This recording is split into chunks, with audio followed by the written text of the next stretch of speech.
Hurricane ও মোমবাতির আলোয় পড়াশোনা করে ৪৭তম BCS এ পররাষ্ট্র ক্যাডারে প্রথম হয়েছেন তানভীর। তার এই সাফল্যে আনন্দে ভাসছে পরিবার ও পুরো এলাকা। দোয়া প্রার্থনা করতেছি তানভীর জন্য ভালোভাবে তার উপরে অর্পিত দায়িত্ব যথাযথভাবে মানুষের কল্যাণে পালন করতে পারে। নেত্রকোনা সদর উপজেলার রায়দুম বাগরা গ্রামের সন্তান তানভীর রহমান। বাবা মোহাম্মদ আব্দুর রহমান নেত্রকোনার শামসুদ্দিন সরকারি প্রাথমিক বিদ্যালয়ের প্রধান শিক্ষক, মা একজন গৃহিণী। তানভীরের বাবা জানান, ছোটবেলা থেকেই তিনি ছিলেন অত্যন্ত মেধাবী, পরিশ্রমী এবং খেলাধুলাতেও দক্ষ। তবে তাকে প্রতিবন্ধকতাও পার করতে হয়েছে অনেক। আমাদের বাড়িতে তখন কারেন্ট ছিল না, বাড়িতে বাইরে বসে তার আব্বা হারিকেন জ্বালায়া মোমবাতি জ্বালায়া পড়াইছে।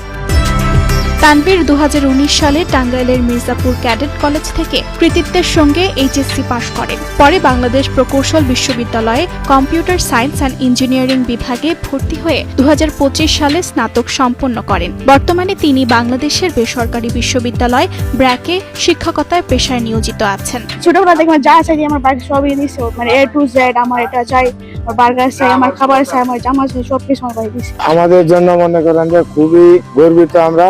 তানভীর ছেলেটাও খুবই ভদ্র। তানভীর রহমানের এই কৃতিত্বে আনন্দ উচ্ছ্বাস ছড়িয়ে পড়েছে পুরো এলাকায়। স্থানীয়দের প্রত্যাশা, দেশের পররাষ্ট্র সেবায় দায়িত্ব পালন করে তিনি শুধু নেত্রকোনায় নয়, বাংলাদেশকেও আন্তর্জাতিক অঙ্গনে আরও গৌরবান্বিত করবেন। উর্জিতা সুয়েজিন, স্টার নিউজ।